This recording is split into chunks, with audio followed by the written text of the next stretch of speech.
You're listening to Breaking the Silence, a podcast by Reach 10, where we're creating a culture of courage, compassion, and connection to overcome the shame, silence, and fear that often surrounds topics such as sexuality and pornography. We're your hosts, Crishelle Simons and Creed Orm. Today we are continuing our conversation with Dr. Dean Busby from Brigham Young University. He's a professor there in the School of Family Life. Today we are talking about 3 different sexual passion styles. Dean is one of the authors for the book Sexual Wholeness in Marriage. Which I think we talk about nearly every episode. Yes. So if you haven't checked it out yet, check it out. Which discusses these kind of this type of communication that you need to have with your partner about sexuality, sex, everything in general. You've given a presentation recently at the Utah Coalition Against Pornography, St. George conference. You talked about sexual passion styles. Can you delve into that a little bit and discuss with us, particularly our culture of trying to, we're afraid to talk about the do's about sexuality. So can you discuss that? I'd love to. So sexual passion is a new line of research that we've been doing, and essentially there's 3 approaches to we all have a passion for sex, short of there's a very small percentage of people that are considered asexual. It's very small, but so most people have a passion for sex. It's a physical passion and it's an emotional passion. It's a desire, an interest in being sexual. And the passion literature suggests that for something to become a passion, you have to focus on it and you have to work at it, which is really a different take on how we think about passion. In general, we think about it as a feeling that descends upon. I feel passionate about something, and it's just emotion. The new research on passion suggests that for something to really become a passion rather than just a whim or an emotion, it's you have to have an interest in it, which again is pretty common for people around sexuality. Everybody has one. And then you have to put time and effort into developing that interest. And so as we've studied this, we've found there's 3 distinct styles of passion. So all of them have a passion, but they express it in different ways. And they're inhibited, which means they tend to feel the interest in being sexual. They want to be sexual, but then they're anxious and they're worried, and sort of what we were talking about earlier, this shame and stuff can sometimes be attached. So then they tend to fight themselves a lot about expressing themselves. And this is in a context where they should express themselves. Usually we study typically married couples or committed couples at least. And so even in that setting of marriage, they tend to feel the interest, they want to, but then they fight themselves. It's sort of an internal inhibited kind of approach. Then the middle group is harmonious. That's the one that it's the ideal. And actually, thankfully, most married couples are, if of the 3 styles, more of them are in that harmonious. So a lot of people are figuring it out, which is fantastic. A harmonious means that you're able to express your sexuality in such a way that it's congruent or in harmony and balance with the other parts of your life. So it feels respectful of your partner, of your own needs, of your partner's needs. It honors you. It feels respectful of and in harmony with your values and your beliefs and the other things in your life. It doesn't overwhelm you to the point where you can't stop or you're fixated on it. And so when you need to do other things, you're just thinking about sex. It's not like that. That's the obsessive one. The obsessive style is where it takes over your life. It's difficult to control. There's a fixation on it, sometimes almost inability to keep it in balance, and so it interferes with the quality of life in other areas. And so those are the 3 styles. And the harmonious style, it's important to say, for one, that we're all struggling in this, that we can all move. We want to, even if we're in harmony, that sometimes life can throw some wrenches into our experiences and our relationships, and we can get out of harmony. We might have a bad experience about sexuality. We might have had a bad experience in the past, and then we can get pushed more into the inhibited direction. We might sort of get to a place where we feel disconnected and unloved, and then we make poor choices and start to fixate on sexuality as a solution for things that it can't solve, like my self-esteem and that sort of thing. And so then it might move over to the obsessive side. So while harmony is the goal, I don't want to present it as something that you get it and then it's done. It's something you're always struggling to, think of the word balance. Is it in balance? And then the other thing about harmony that's hard to keep a hold of is our bodies are changing our whole lives. It's a real moving target. The typical male has 400, I think it's milligrams, I can't remember the measure for testosterone at 20. By the time he's 50, he has 200.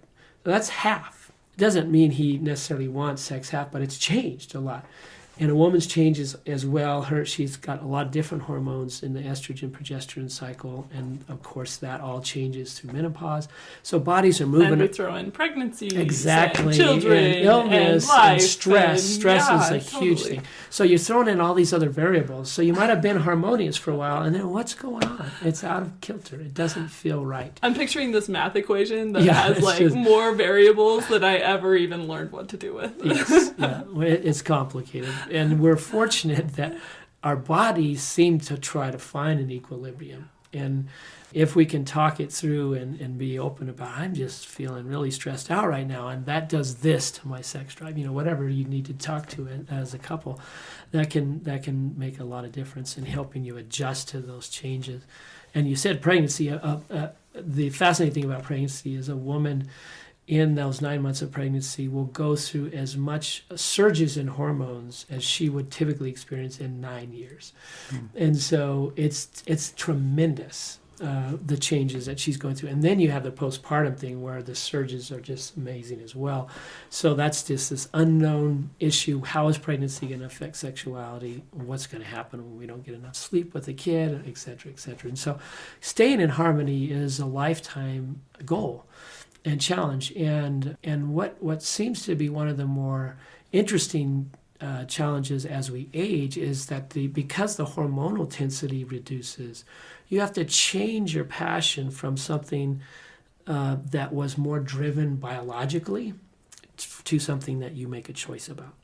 So I'm going to decide that I want to continue to have a nice sexual relationship, a consistent sexual relationship. I don't necessarily feel the same things, the same ways as I age, but I know it's important and it's crucial, and so it's a choice. Is that, for an example, you plan with your spouse, okay, let's have sex this night? Right. It might be less spontaneous, more deliberate, and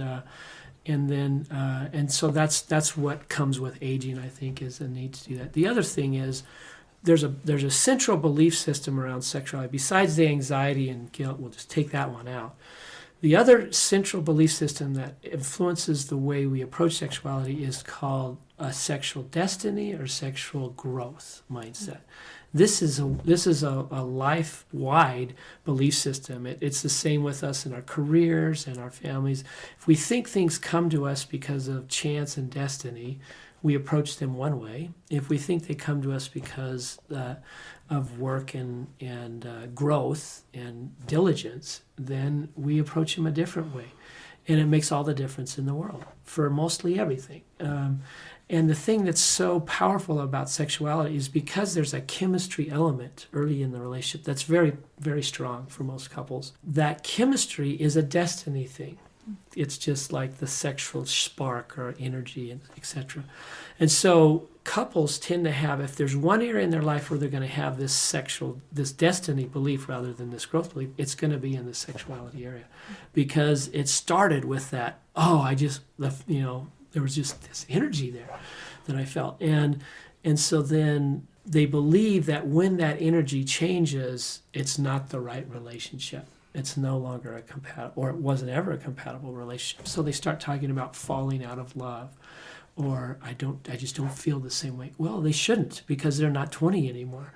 And life changes and hormones change. It's relatively hormonally driven, this spark issue. And there's other issues too, but it has a lot to do with hormones. So I understand from the beginning that a lot of sexuality, the most important elements of sexuality, are having this growth belief then it doesn't really matter what the hormonal situation is. I've made a commitment that this is an important part of marriage. We're going to work at it. We're going to go through these vicissitudes of our bodies, and we're going to figure out a way to stay in harmony with one another and with the way we believe. And so that helping couples get that idea early on, this is going to be, yes, it started out pretty chemical and pretty heavy duty. We call it the love of eros, the erotic love. It started out there, but it's going to need to merge into something that's a lot more purposeful and about growth, just like, and if you start connecting it to this general passion stuff, they can resonate with this, because we've all done this. Like if you had passion for music, for example, and you might start playing the piano and it gets kind of old after a while. But if you push through that, and it's a good match for you, you're playing the instrument that's good for you and you're doing reasonably well, you push through this phase where the initial excitement has died down, then you begin to develop skills and an identity around it, and you begin to think of yourself, I'm a piano player and I'm a musician. And then it's a different level of passion, a much more beautiful level, and since then the early kind of excitement about the new thing. And that's what has to happen with sexuality. You have to start identifying yourself as a sexual being who has decided that this is central to your life and your marriage and your happiness. And then you work at it. And just like playing the piano, you sometimes work at it and you want to, and sometimes you do because you know you need to. And over the course of time, if you stabilize your activities and your efforts, it becomes a consistent source of joy. So very cool. Yeah. We want to thank Dr. Busby for having this awesome conversation with us today. Look forward to future episodes where we continue this conversation. Thank you so much, listeners. We are so grateful for each of you, and we want to hear from you. We want to hear your stories, your questions, and your comments. And so we have created a link that we will include in our show notes that you can go to and anonymously leave any feedback or stories or questions that have come up for you as you've listened. Thank you for listening to Breaking the Silence by Reach 10. Help us create a new culture of connection by sharing what you heard today with at least 10 people. Please help us reach more young adults by going to iTunes to rate and review our podcast. Be sure to subscribe so you don't miss any episodes. Reach 10 is a nonprofit. You can help support this podcast by donating on our website and following us on social media. We share these views to open the dialogue on these tough issues. We are not professionals, and the ideas shared on this podcast should not be taken as professional advice. The opinions and views that our hosts and guests share do not necessarily reflect the views of Reach 10, and we don't guarantee the accuracy of any statements you hear. Reach 10 is not responsible for your use of information heard on this podcast. We keep learning and invite you to join us as we build a more open, compassionate, and courageous culture.